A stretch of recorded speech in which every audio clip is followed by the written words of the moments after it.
The Nile flowed, its waters carrying the secrets of ancient civilizations, a liquid spine through the body of Egypt, nourishing the land and its people.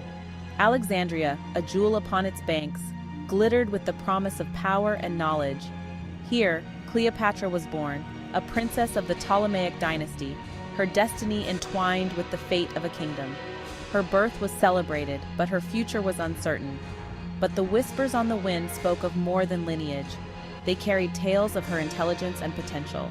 They spoke of a mind like a sharpened blade, of ambition that burned brighter than any desert sun. Her intellect was her greatest weapon. Cleopatra, they murmured, was no ordinary princess. She was a force to be reckoned with, destined for greatness. She was destined to rule, to lead her people with wisdom and strength.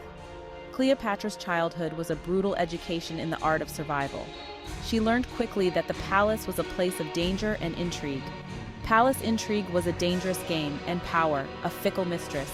She navigated these treacherous waters with skill and cunning. Yet she thrived, devouring knowledge like a starving woman presented with a feast. Languages, philosophy, history, mathematics. Her mind absorbed it all, forging itself into a weapon as formidable as any legion. She was determined to be more than just a figurehead. The Nile, witness to millennia of history, had found in Cleopatra a new story to tell, a tale of ambition, intelligence, and power, a legend waiting to be written. Cleopatra's journey was just beginning, and the Nile would be there to witness every moment of her rise to power. The Ptolemaic dynasty was no stranger to violence. It was a time of great turmoil and unrest, where power was often seized through treachery and force. Betrayal and bloodshed stained the royal lineage, as family members turned against each other in their relentless pursuit of the throne. Cleopatra's family was no exception to this brutal tradition. The corridors of power were rife with conspiracies and deadly rivalries. Siblings plotted against siblings, their thirst for power eclipsing any familial bond. The palace became a battleground where trust was a rare commodity. Amidst this maelstrom, Cleopatra emerged, her intelligence a beacon in the encroaching darkness. She was not just a figurehead but a formidable strategist. When her father, Ptolemy XII, passed away, he left the throne jointly to Cleopatra and her younger brother, Ptolemy XIII. This arrangement, however, was fraught with tension. It was a partnership destined for conflict. The young Ptolemy XIII, influenced by his advisors, sought to undermine Cleopatra's authority. Cleopatra, however, would not be a pawn in her brother's game. She was determined to assert her dominance and secure her rightful place as the ruler of Egypt. She outmaneuvered him at every turn, her charisma winning over the hearts of the people. Her ability to connect with her subjects was unparalleled. Her brother, threatened by her growing influence, sought to strip her of her power, forcing her to flee Egypt. But this exile was only a temporary setback. But Cleopatra was not defeated. In exile, she plotted her return with unwavering determination, her mind always on reclaiming her throne. She would return, her resolve strengthened, her eyes fixed on the prize, the throne of Egypt, hers alone.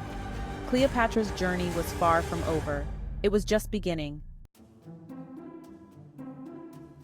Rome, the rising power in the Mediterranean, cast a long shadow over Egypt.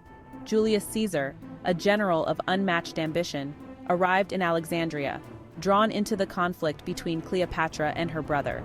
Cleopatra, recognizing in Caesar a powerful ally, orchestrated a daring plan. She had herself smuggled into his presence, rolled up in a carpet. Caesar, captivated by her beauty and intellect, became her lover and her champion. With Caesar's support, Cleopatra defeated her brother's forces, solidifying her grip on the throne. Their alliance was more than political expediency. It was a meeting of minds, a shared ambition that reverberated through the halls of power. Cleopatra, no longer a mere queen, had become a player on the world stage, her destiny interwoven with the fate of Rome itself. Cleopatra was not content to simply rule. She was driven by a vision far greater than herself. She yearned to restore Egypt to its former glory, to a time when it was the envy of the ancient world. Under her reign, the kingdom flourished. She implemented economic reforms, revitalized trade routes, and opened new markets. Cleopatra patronized the arts and sciences, encouraging innovation and creativity.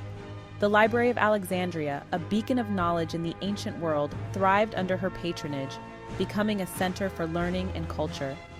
Cleopatra, fluent in multiple languages, was a scholar in her own right. She understood the power of knowledge and the importance of progress. Her intellectual pursuits were not just for personal gain, but for the betterment of her people. She gathered the brightest minds, fostering an environment where ideas could flourish. Her reign was a testament to her intelligence, her ability to not only rule but to inspire. She understood the needs of her people, their hopes and dreams, and worked tirelessly to meet them. She was a queen who listened, who led with wisdom and compassion. Her connection with her people was genuine, and they loved her for it. She led with a gentle hand, yet with the strength of a true leader. Under her rule, the Nile flowed with the bounty of a land at peace, its people prosperous and content. The villages thrived, and the citizens celebrated their prosperity. Cleopatra had returned Egypt to its rightful place, a shining beacon in a world shrouded in shadow. Her legacy endures, a testament to her vision, her strength, and her unwavering dedication to her people.